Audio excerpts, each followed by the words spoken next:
로마서 16장 17절에서부터 끝절까지 한번 보시죠. 이 끝절이라고는 했는데 로마서는 사실은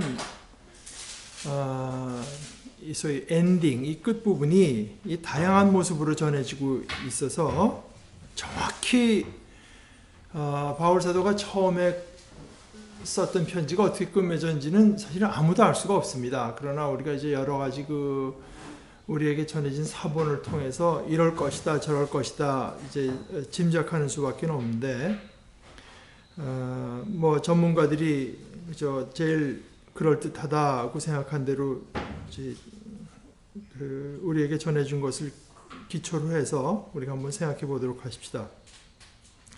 17절부터 27절까지 제가 읽겠습니다.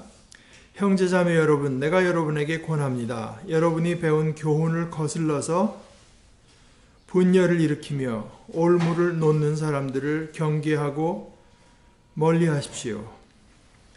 이런 사람들은 우리 주 그리스도를 섬기는 것이 아니라 자기네 배를 섬기는 것이며 그럴듯한 말과 아첨하는 말로 순진한 사람들의 마음을 속이는 것입니다. 여러분의 순종은 모든 사람에게 소문이 났습니다. 나는 여러분의 일로 기뻐합니다.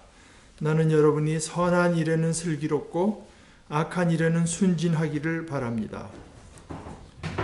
평화의 하나님께서 곧 사탄을 쳐부셔서 여러분의 발 밑에 짓밟히게 하실 것입니다. 우리 주 예수의 은혜가 여러분과 함께 있기를 빕니다. 나의 동역자 디모데와 나의 친척 루기오와 야손과 소시바더가 여러분에게 문안합니다. 이 편지를 받아 쓰는 나 더디오도 주님 안에서 여러분에게 문안합니다. 나와 온 교회를 잘 돌보아주는 가이오도 여러분에게 문안합니다. 이 도시의 재무관인 에라스와 형제 구아도도 여러분에게 문안합니다. 하나님께서는 내가 전하는 복음 곧 예수 그리스도에 관한 선포로 여러분을 능히 튼튼히 세워주십니다. 그는 오랜 동안 감추어 두셨던 비밀을 계시해 주셨습니다. 그 비밀이 지금은 예언자들의 글로 환히 공개되고 영원하신 하나님의 명을 따라 모든 이방 사람들에게 알려져서 그들이 믿고 순종하게 되었습니다. 오직 한 분이신 지혜로우신 하나님께 예수 그리스도로 말미암아 영광이 영원 무궁하도록 있기를 빕니다. 아멘. 이 25절에서 27절은 여러분가 있는 성경에는 뭐라고 했는지 모르지만 대개 이제 이 세 번역 밑에도 사본에 따라서 이게 없기도 하고 또는 앞에 뭐 14장 23절 뒤에나 15장 33절 뒤에 붙어 있기도 하고, 이제 뭐 제가 이쪽 소위 이런 거 이제 원문 비평이라고 하는데 textual criticism, 뭐 이것은 전문가도 아니고 해서 되게 학자들이 어떻게 나눠져 있는지 모르지만 이게 원래 바울이 쓴 편지에는 속하지 않는다고 생각한 사람들이 많은 것 같아요. 그래서 나중에 어느 발행인이 이 부분을 첨가했을 것이다 생각하는데, 예를 들어서 이런 성경에 이런 것들이 가끔 있습니다. 우리 주기도문도 그렇죠. 나라와 권세와 영광이 아버지께 영원히 있기를 구하는 것도 여러분 뭐 마태복음이나 보다시피 그 본래 주기도문에는 없지 않습니까? 그러나 저 앞에 구약에서 이제 그 부분이 들어가야 이 기도문으로서 이 격식을 갖추게 되게 있어서 이제 그렇게 붙이니까 뭐 그렇게 하는 것이 잘못은 전혀 없습니다. 그리고 또 위에 24절에도 보면 24절 없음 이렇게 돼 있어요. 이게 무슨 말이냐? 이거는 이제 사본들을 보다 보니까 비교적 후기 나중에 쓰여진 사본을 가지고 성경을 번역을 해놓고 거기다 24절까지 그때는 있었는데, 후에 더 오래된 사본들이 자꾸 나오는데 보니까 오래된 사본들은 그 부분이 없는 겁니다. 그러니까 학자들의 연구로 봐서 이거는 아무래도 본래 성경에는 없던 부분이다. 이제 그렇게 생각해가지고 이제 뺀 거예요. 그래서 이제 그 성경에 장절을 넣을 때는 있었기 때문에 24절이 들어 있었지만 나중에 보니까 그 부분은 본래 없었다고 생각해서 그 뒤에 나오는 성경들은 빼고 24절은 없다. 그렇다고 해서 뭐 24절이 없다 그래서 25절 24절로 바꾸고 26절 25절로 바꾸고 이제 이렇게 하는 건 너무 번거롭고 해서 이제 이런 식으로 처리한 것 같습니다. 그런데 여러분들이 보다시피 20절에 이제 우리 주 예수의 은혜가 여러분과 함께 있기를 빕니다 하면은 되게 이제 편지가 끝난 기분 아닙니까? 근데 갑자기 또 이제 나의 동역자 누구와 누구가 이제 문안한다. 그 전까지는 16과 1절, 특히 그 3절서부터는 브리스가와 아굴라에게 문안해 주십시오. 뭐 그들의 집에서 모이는 교회도 문안해 주십시오. 나의 사랑하는 에베네도에게 문안해 주십시오. 여러분을 위하여 수고를 많이 한 마리아에게 문안해 주십시오. 쭉 이제 누구누구 문안의 대상을 쭉 말을 하다가 이제 편지를 맺으면서 바울 외에 이쪽에서 그 문안을 보내는 사람들의 이름을 또 이제 적는 겁니다. 나의 동역자 디모데, 나의 친척 루기오, 야손이라고 하는 거는 이제 영어로 된 이름은 제이슨이 되겠죠. 야손과 소시바도가 여러분에게 문안합니다. 디모데는 물론 티모티, 팀 하는 이름이고. 그리고 22절에 이 편지를 받아 쓰는 나 더디오. 이거 뭐냐 하면은 그랍사스, 그러니까 이 바울 사도는 이제 뭐 물론 생각하고 문장을 머릿속에서 지어내는 대로 말을 하면 그 말을 받아 쓰는 사람이 있습니다. 대서인, 대신 쓰는 사람, 아마뉴엔시스라고 하는데 그 대서인이 이제 거기다 자기의 그 인사도 넣은 것입니다. 이 편지를 바울 사도에게서 받아서 지금 쓰고 있는 나 더디오도 주님 안에서 여러분에게 문안합니다. 그 다음에 이제 나와 온 교회를 잘 돌보아주는 가이오. 뭐 어떤 역할을 했는지 모르지만 교회는 이런 사람들이 늘 있게 마련이죠. 사도를 어떻게 지내는지 잘 돌보아주고 교회 사정을 잘 돌보아주는 가이오.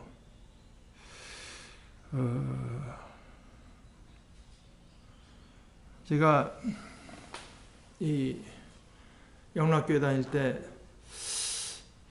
무슨 그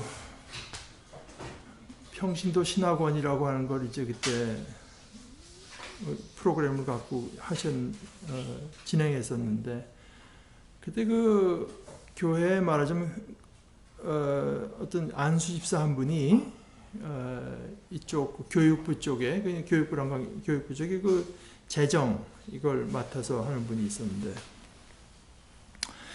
그러니까 뭘 하려면 그 늘 돈이 문제가 되니까 이제 그분은 필수적으로 또 재정만 하는 게 아니고 또 여러 가지 의인론도 이제 참석하는 분이었는데 그러니까 이제 하다가 거기 장로님이 그 묻습니다. 어떻게 우리가 이렇게 할 만한 재정이 되겠소? 그럼 그 집사님이 언제나 대답이 제 기억으로는 그죠. 언제나 네, 뭐 될 것 같습니다. 그러니까 이분이 굉장히 치밀한 분이면서 이제 그 계획을 잘 짜가지고 그 일이 이제 되도록 그런 분들이 참 뭐 꼭 그런 분들만은 아니지만 교회는 있게 마련이고 참 귀하다 이런 생각을 이제 제가 많이 하는데 나와 온 교회를 잘 돌보아주는 가이오. 또 제가 가끔 이제 설교에서 인용하는 그 크레도 목사님이 자기가 그 유명한 목사님이고 하니까 여기저기 이제 초빙을 받아서 가서 강사로도 많이 일하시는데 다른 주에 어디 이제 그분 얘기는 아마 버스를 타고 이제 갔답니다. 내리는데 어떤 여자분이 있더니 크레동 목사님이냐 그러더니 자기는 누구라고 그러면서 자기를 소개하면서 자기 집에 목사님이 이제 묵을 거다. 그래서 자기 이름을 소개하고 나서 나는 목사님들을 테이크케어한다, 돌본다. 그러면서 자기 집에 있으면서 뭐 식사하는 것 외에 꼭 필요하지 않은 목사님이 쉴 수 있도록 다른 사람들하고 뭐 이렇게 그 차단하는 것도 해주고 그러면서 이제 자기가 떠날 때까지 자기를 이제 돌보아주는 역할을 했던 분이 있다 그러는데 하여간 뭐 사도와 온 교회를 잘 돌보아주는 가이오도 여러분에게 문안합니다.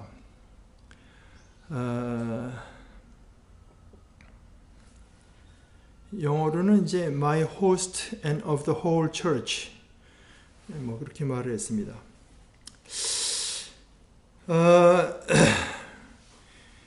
아까 말씀드린 것처럼 누구누구에게 문안해 주십시오. 하다가 16절에 이제 마칠 때는 거룩한 입맞춤으로 서로 문안하십시오. 그리스도의 모든 교회가 여러분에게 문안합니다. 물론 이것은 뭐 그렇다고 해서 난 성경을 이제 잘 지키기 위해서 오늘부터 우리 교회는 다 만나는 사람마다 입맞춤을 해야 된다.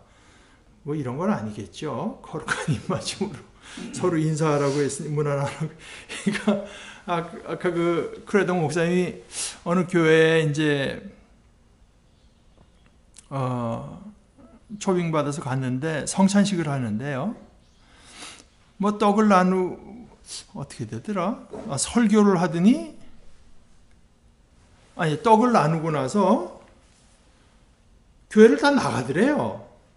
나가더니 이제 도로 들어오더랍니다. 그래서 난 처음에 나가길래 이게 왜 나가나 그랬더니 또 도로 들어오더래요. 그래서 이게 왜 그러냐 그랬더니 그분이 성경이 그렇게 돼 있지 않냐 그러더래요. 무슨 말씀이냐 그러니까 이제 마가복음의 14장에 보게 되면은 뭐 예수님께서 만찬을 베푸시거든요. 그래서 잔을 이제 주시면서 이것은 많은 사람을 위하여 흘리는 나의 피 곧 언약의 피다. 내가 진정으로 너에게 말한다. 이제부터 내가 하나님의 나라에서 새 것을 마실 그날까지 나는 포도나무 열매로 빚은 것을 다시는 마시지 않을 것이다. 하고 나서 마가복음 14장 26절에 예수님께서 그렇게 말씀하시고 나서 그들은 찬송을 부르고서 올리브산으로 갔다. 그러니까 성찬식을 할 때 잔을 나누고 나서 찬송을 부르고 올리브산을 나가는 것까지 이제 그 예식에 포함을 시켜서 그러니까 성경대로 한다고 하는 것이 꼭 그렇게 이제 뭐 거룩한 입맞춤으로 서로 문안하라 그래서 진짜 뭐 우리도 다 그냥 만나는 사람마다 입맞추고 그래야 되는 건 아니겠죠. 그리스도의 모든 교회가 여러분에게 문안합니다 하고 나서 다시 한번 어떤 경고의 말씀을 이제 주는데 형제자매 여러분 내가 여러분에게 권합니다. 여러분이 배운 교훈을 거슬러서 분열을 일으키며 올무를 놓는 사람들을 경계하고 멀리하십시오. 자, 여기가 좀 사실은 이게 여기가 그렇게 쉬운 데는 아닙니다. 꼭 필요하면서 우리가 배운 교훈이 무엇이고 그것을 거스르는 것은 과연 무엇인가? 이걸 너무 좁게 해석하면요. 우리가 아는 거 외에 틀린 거는 다 거슬리는 거니까 그 사람들하고 멀리 해야 된다. 이렇게 될 것이고 우리가 배운 교훈이라고 하는 걸 너무 넓게 잡으면 뭐 이런 말이 별로 필요 없는 상황이 이제 될 수도 있습니다. 그러니까 여기 이제 상당한 어떤 균형 감각이 요구가 되는 데인데 우리가 배운 교훈이 과연 무엇이고 그것을 거스른다고 하는 것은 과연 무엇이냐. 어느 것까지는 우리가 보통 하는 말로 다양성 속의 통일성이라고 하는데 unity in diversity, 뭐 다양성 속의 통일성. 어디까지를 우리가 공통으로 지켜야 될 부분으로 보고 어디서부터는 다양성으로 인정할 수 있을 것인가. 서로 다양한 모습으로 나타날 수 있는 걸 꼭 이래야 된다. 이렇게 되면은 이제 상당히 문제가 되겠죠. 또 이거는 크리스찬이라면 누구나 지켜야 될 건데 그거 이럴 수도 있고 저럴 수 있는 거 아니냐. 이제 이렇게 본다고 하면은 복음에 혼란이 일어날 게 이제 뻔한 일입니다. 그러니까 여기가 참 힘든 데입니다. 여기가 참 힘든 데예요. 그 C.S. 루이스 같은 사람이 이제 우리가 신앙을 가졌대지만 여러모로 좀 다른 신앙의 형태가 있지 않습니까? 뭐 우리 성찬식만 해도 가톨릭이 이제 생각하는 것이 다르고 우리가 생각하는 게 좀 다르고 또 우리 가운데도 또 여러 가지로 다르게 생각하는 사람들이 있고 뭐 하여간 여러 가지가 이제 좀 달라지는데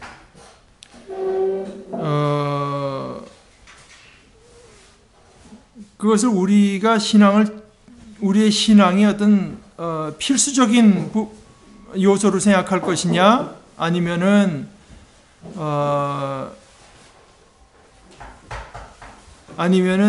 각자의 다름을 인정해야 되는 부분으로 이제 생각할 것이냐 하는 데 대해서 참 이것이 쉽지가 않은 부분인데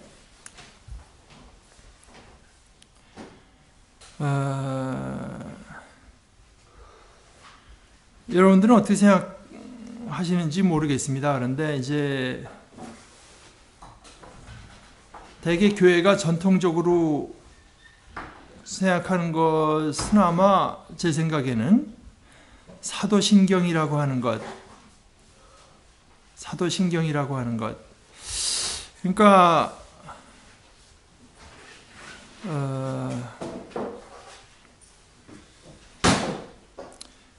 김세윤 교수가 어떤 데서 그런 말을 했는데 교회의 우리가 이것을 믿는다 하는 어떤 신앙 고백이 뭐 2000년이 됐으니 뭐 많이 나왔습니다. 침례교는 침례교 나름대로 공통적으로 믿는 걸 고백한 게 있고 장로교회 같은 경우에 1967년에 하고 또 근래에 또 이제 그걸 리바이즈 한 게 있고 뭐 웨스트민스터 신앙 고백이라고 하는 것도 있고 더 멀리 가서 교회사적으로 보면 이제 니케아 신조 같은 것들도 있고 여러 가지 신조가 있습니다. 그런데 교회로 말하자면 여러분 이제 교회 우리는 뭐 이런 식으로 소위 개신교회 형태로 모이고 있습니다만은 여러분들이 아시는 대로 로만 캐톨릭 처치가 있고 그런데 이제 우리 개신교나 로만 캐톨릭 교회는 둘 다 서방 교회에 속해 있습니다. 그 다른 쪽에 동방 교회, 정교회가 있습니다. 오르토독스 처치가 또 있습니다. 러시아, 뭐 크로에이시아, 터키, 뭐 이런 데 그리고 오르토독스, 하여간 오르토독스 처치가 있습니다. 그런데 그 많은 교회들이 거의 다 공통적으로 받아들인 신조가 그 두 가지입니다. 사도신조하고 사도신경하고 니케아 신조. 그러나 진정한 의미에서 교회가 전체적으로 받아들인 그 신앙 고백은 사도신경밖에 없습니다. 다만 사도신경도 내용에 있어서는 조금 달라요. 근데 되게 이제 저 끝에 가서 예수께서 장사 지내시고 이제 저쪽으로 내려가셔서 뭐 그 음부에 내려가셔서 한 것을 추가한서 이제 고백하는 데도 있고 그렇지 않은 데도 있습니다. 그런데 뭐 그걸 뺀다고 하면 진정한 의미에서 모든 교회가 다 받아들이는 신앙 고백은 사도신경에 표현된 것밖에는 없습니다. 그래서 그 정도를 우리가 기준으로 삼으면 좋지 않을까 저는 이제 그렇게 생각합니다. 거기서 이제 거기 포함되어 있지 않은 것들은 말하자면 제 말은 다양성을 인정해 줘야 되는 것이 아니겠느냐. 거기다 우리는 다 이제 받아들여 준다고 해놓고 나서 거기다 또 이제 하나 둘씩 이제 조건을 추가하기 시작하면 이제 교회는 결국 분열이 생길 수밖에 없습니다. 그래서 여러분이 배운 교훈을 거슬러서 분열을 일으키며 올무를 놓는 사람들을 경계하고 멀리하십시오. 그러니까 어떤 가르침까지는 우리가 서로 간에 차이를 인정하고 대화하고 할 것이냐, 또 그러나 여기에 있어서 우리와 다르게 받아들이고 믿는다면 우리는 이제 같은 형제 자매로서는 받아들일 수 없다 하는 것들이 사도신조, 사도신경, 그거는 이제 물론 사도들이 한 것은 아닙니다. 그래서 침례교회 이제 어떤 분들은 여러분들이 미국 가서 보시게 되면 침례교회에서는 사도신경, 저희 이제 사도신경 매주 하지만 사도신경 고백하는 침례교회는 거진 없다고 해도 과언이 아닙니다. 왜냐? 그럼 침례교회는 사도신조를 안 받아들이는가? 그게 아니고 침례교회는 사실 그 성경의 권위에 대한 강조가 굉장히 세기 때문에 사도신경은 물론 성경에 있는 건 아니거든요. 그래서 사도신경의 내용을 우리가 다 받아들이고 인정하지만 그것이 성경과 같은 권위를 가진 것은 아니다. 이제 이런 주장입니다. 그래서 저희들이 신학교 다닐 때 그 교회사 시간에 시험 볼 때 이제 나중에 그 사도신경 그거를 전치사 하나까지 하나도 안 틀리고 뭐 컴마 뭐 이런 하나도 안 틀리고 쓰면은 뭐 보너스로 뭐 몇 점을 주는 그런 시험도 있었어요. 그러니까 말하자면은 침례교에서도 그걸 다 내용을 받아는 들이지만 그것이 성경과 같은 권위를 가진 것은 아니다. 이제 그렇게 한 적이 있는데요.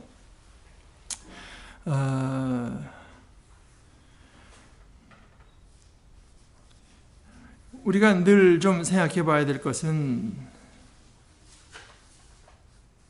사도신경을 받아들이는지만 너넨 이거 잘못됐잖아.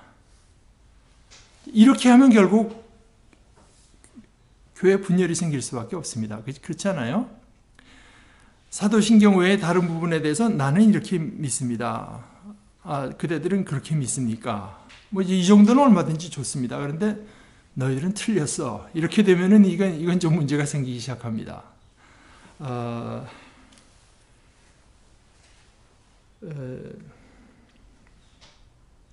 여러분이 배운 교훈을 거슬려서 분열을 일으키며 올무를 놓는 사람들을 경계하고 멀리하십시오. 왜냐하면 이런 사람들은 진정한 의미에서 우리 주 그리스도를 섬기는 것이 아니라 사실은 우리 주 그리스도를 내세우면서 말하자면 자기네 배를 섬기는 것이고 그럴듯한 말과 아첨하는 말로 순진한 사람들의 마음을 속이는 것입니다. 여러분의 수은종은 모든 사람에게 소문이 나서 나는 여러분의 일로 기뻐하고, 그 19절 뒷부분의 말은 제가 참 좋아하는 말씀 중에 여러분이 선한 일에는 슬기롭고 악한 일에는 순진하기를 바랍니다. 악한 일에 대해서 너무 그렇게 뭐 잘 알고 그럴 필요가 사실은 없고, 악한 일에 대해서는 뭐 좀 모르고 뭐가 좀 얼떨떨하 뭐라 그러나 좀 어수룩해도 됩니다. 뭔가 좀 악한 일에 대해서는 너무 그렇게 그러나 선한 일에 있어서는 지혜롭기를 바랍니다. 평화의 하나님께서 곧 사탄을 쳐부셔서 여러분의 발밑에 짓밟히게 할 것입니다. 우리 주 예수의 은혜가 여러분과 함께 있기를 빕니다. 그래서 이런 식의 어떤 그 경계를 다시 하고 다시 한번 그이들에게 이제 믿음을 확증하는 말을 하고 나서 다시 이제 문안하는 사람들의 문안으로 편지를 마칩니다. 여러분들 오늘 본문 보시면서 혹시 느끼는 게 있거나 혹시 이야기할 게 있으면 한번 나눠보시면 좋겠습니다.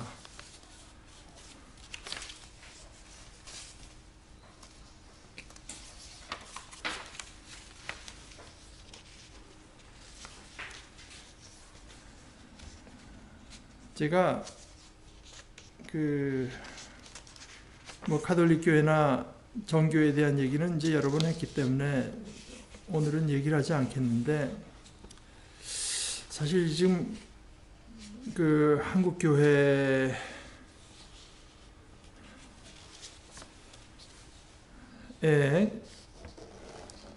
어떤 지금 하나의 그 이슈로 되어 있는 게 있다고 한다면 제가 관찰하기에는 이 동성애 같은 문제들이 이제 문제가 될 수가 있습니다. 여기에 대해서도 제 생각은 그렇습니다. 그러니까 이게 사도신경에 뭐 포함되는 그런 내용들은 아니기 때문에 다른 생각을 가져도 서로 간에 이렇게 멀리하고 넌 우리가 아니야 뭐 이제 이런 식으로 할 필요는 없는 것이 아닌가. 그렇게 서로 나와 의견이 다르다고 해서 너는 내 형제도 아니다. 뭐 그럴 정도의 것은 아닙니다. 그런데 이제 거기에 대한 각자의 입장은 사실 꼭 있어야 되는 거 아니겠습니까? 각자의 입장이 있고, 그 다음에 이제 나는 이런 생각을 갖고 이렇게 지키는데, 당신은 다르게 생각하는 모양입니다. 그러나 뭐, 우리가 주 안에서 한 형제라고 하는 거야 변함이 있겠습니까? 이렇게 하는 것이 옳다고 저는 생각하는데,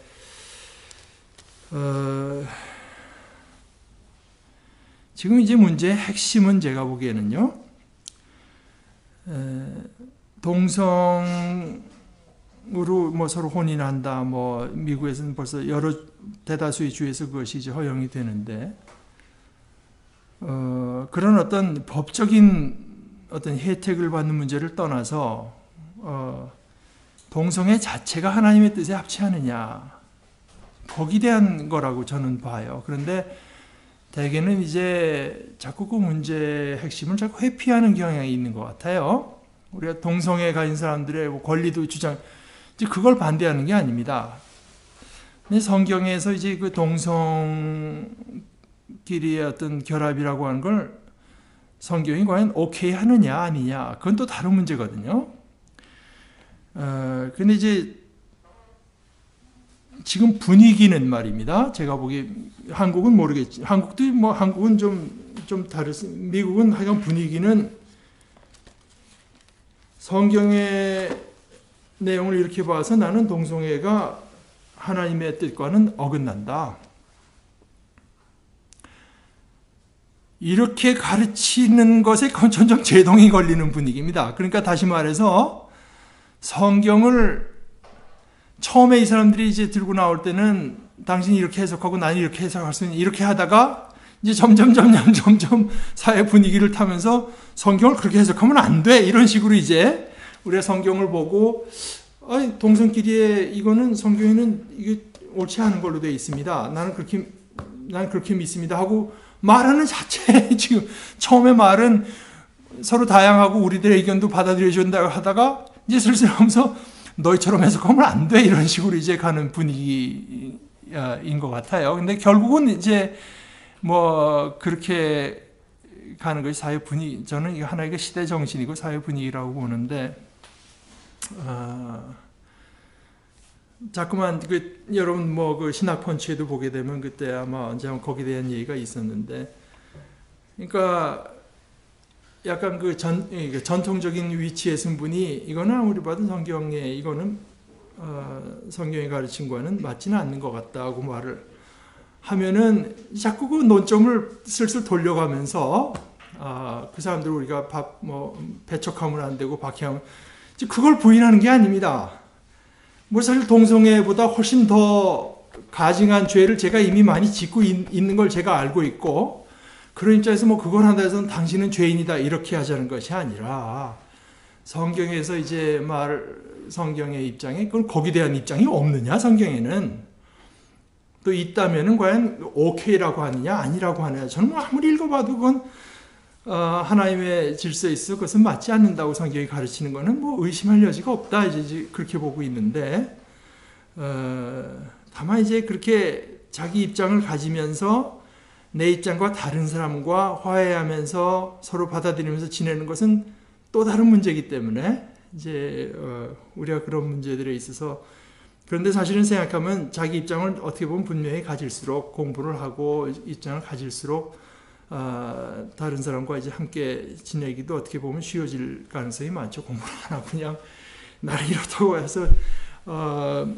저렇게 다르게 믿는 것들은 다 사탄들이다 이렇게 하면은 이제 얘기가 좀 이상해집니다. 그러니까 처음에는 사도신경 뭐 이렇게 고백하다가 거기다 이제 하나 둘씩 더 저것들은 교황이라고 하는 걸 두니까 저건 적그리스도고, 저거 뭐 동성애를 뭐 이렇게 하니까 저것도 또 틀렸고, 뭐 이렇게 하다 보면 사실 우리는 진정한 우리가 교제를 나눌 수 있는 형제 자매라고 하는 걸 결국 그저 나와 그저 똑같이 그저 생각하는 몇 사람들에게 국한시키게 되죠.